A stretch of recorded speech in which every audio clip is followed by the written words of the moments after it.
నమస్తే. ఎన్నో ఆధ్యాత్మిక కార్యక్రమాలు నిరంతరం ప్రసారమయ్యే మన ఛానల్‌లో రాశి ఫలితాల ద్వారా చాలా సంవత్సరాల నుంచి అలా కొనసాగుతూ ఉంది. మీ నుంచి కూడా విశేషమైన స్పందన లభిస్తూ ఉంది. ఇక ఈ ఫిబ్రవరి మాసానికి సంబంధించి మేషరాశి మొదలు మీనరాశి వరకు ఏ విధంగా ఉంది?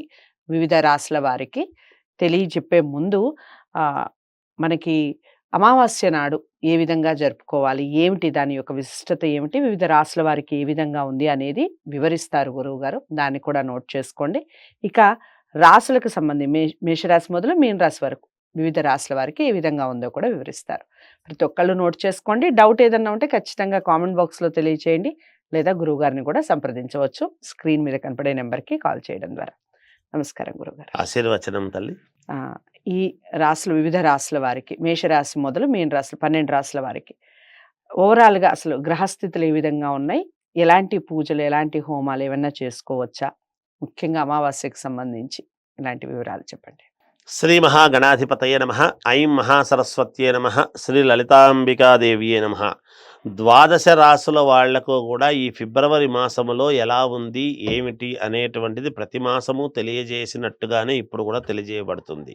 అయితే చాలామందికి కొంచెము మిశ్రమ ఫలితాలుగా గోచరిస్తూ ఉన్నాయి ఈ మాసములో. ఇలా ఉండేటువంటి వాళ్లకు ఈ అమావాస్య ఏమిటి అంటే, ఇక్కడ పుష్యమాసముతో కూడినటువంటి అమావాస్య, చొల్లంగి అమావాస్య, మౌని అమావాస్య అని మనకు వస్తూ ఉన్నది. అయితే మంగళవారము, బుధవారము అనేటువంటిది వస్తూ ఉన్నది. 29, 28, 29 తారీఖుల్లో వస్తూ ఉన్నది.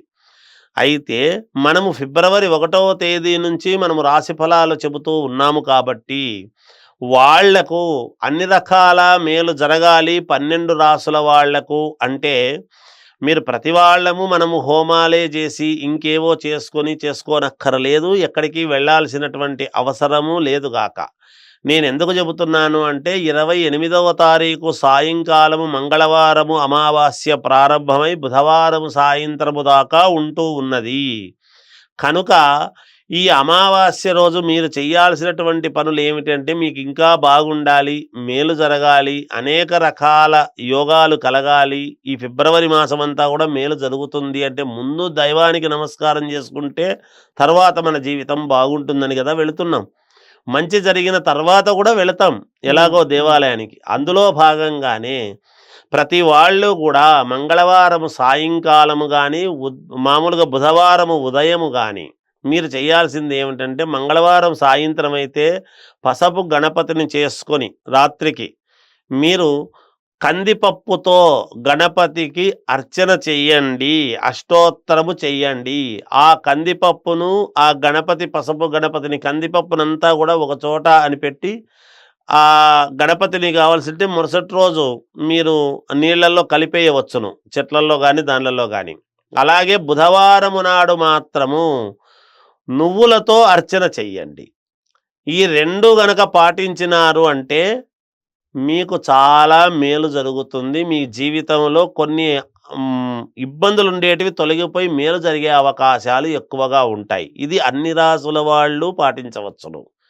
మేం మాత్రమే, ఇంకొకరు కాదు అనేటువంటిది ఏం లేదు. ఎవరెవరికైతే ఇబ్బందులు ఉన్నాయో వాళ్ళందరూ కూడా పాటించాల్సినటువంటిది ముందే అని తెలియజేస్తున్నాను. గురుగారికి తదుపరి రాశి సింహరాశి. సింహరాశి వారికి ఏ విధంగా ఉందండి ఫిబ్రవరి మాసం? సింహరాశి వారికి ఈ ఫిబ్రవరి మాసం అంతా ఎలా ఉంది అంటే చాలా అద్భుతముగా ఉన్నది. వీళ్ళకు చాలా అనుకూలవంతముగా ఉన్నది. అనుకున్నటువంటి పనులన్నీ కూడా సరైనటువంటి సమయానికి, అనుకున్న సమయానికి ఇంకా లోపే కూడా పూర్తి చేసుకోగలుగుతారు. తద్వారా ఆనందాన్ని పొందుతారు. అనుకున్న మొదలు పెట్టింది ఆలస్యం లేదు, మనకు మేలు జరిగింది, బాగా జరిగింది అని సంతోషిస్తారు గాక. అలాగే అనుకున్న పనులన్నీ కూడా ఏ పనైనా పూర్తి చేసుకోవడం జరుగుతుంది. ఆదాయ మార్గాలు గతములో కంటే కూడా ఇంకా మెరుగుపడేటువంటి పరిస్థితి ఉన్నది. గతములో ఉండేదానికంటే ఇంకా మెరుగవుతున్నాయి, ఎక్కువ వస్తాయి. అంతేకాకుండా నూతన వస్త్ర ఆభరణాలు కొనుక్కోవడము, శుభకార్యాలు చేయటము, శుభకార్యాల్లో పాల్గొనడము, తద్వారా బంధుమిత్రులు అందరూ కూడా రావటము, మీరు వెళ్ళటము, ఆనందముగా గడపటము, ఇవన్నీ కూడా జరుగుతాయి గాక. సమాజంలో ప్రముఖుల నుండి అరుదైనటువంటి ఆహ్వానం అనేటువంటిది మీరు పొందుతారు.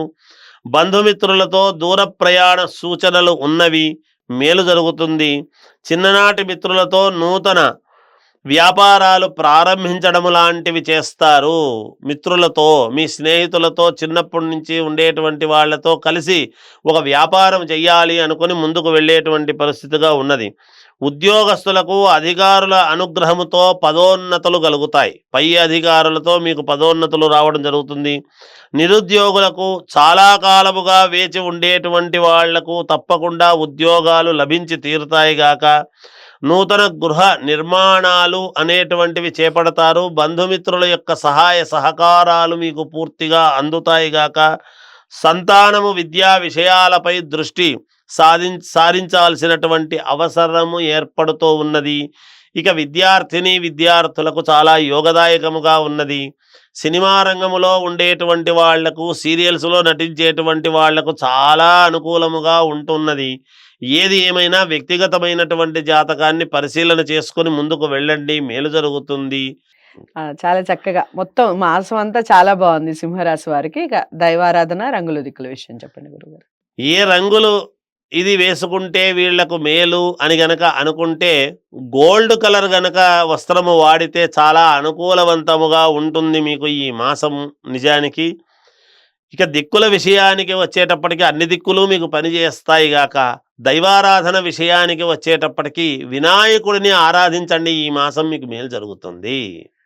చాలా బాగుందండి. మాసం అంతా కూడా సింహరాశి వారికి చాలా చక్కటి వివరణ ఇచ్చారు గురువు గారు. ఇక మాసంలో మీకు 4 దిక్కులు కలిసి వస్తాయి. ఇక రంగుల విషయానికి వస్తే గోల్డ్ కలర్ ఎక్కువగా యూజ్ చేయండి. గణపతిని ఎక్కువగా ఆరాధించడం వల్ల మంచి ఫలితాలు ఉంటాయి. ఏదేమైనప్పటికీ జాతకాలని పరిశీలించుకొని ఒకసారి మీరు ఈ పనులు చేయటం వలన, గురువుగారు చెప్పినటువంటి విషయాలు ఫాలో అవ్వడం వలన చాలా మంచి జరుగుతుంది. గురువుగారిని కలవాలి వ్యక్తిగతంగా అనుకున్న వారు స్క్రీన్ మీద కనపడే నెంబర్కి కాల్ చేయొచ్చు. వీడియోని లైక్ చేసి షేర్ చేయండి, ఛానల్ని సబ్స్క్రైబ్ చేసుకోండి. తదుపరి రాశితో కలుద్దాం. నమస్తే.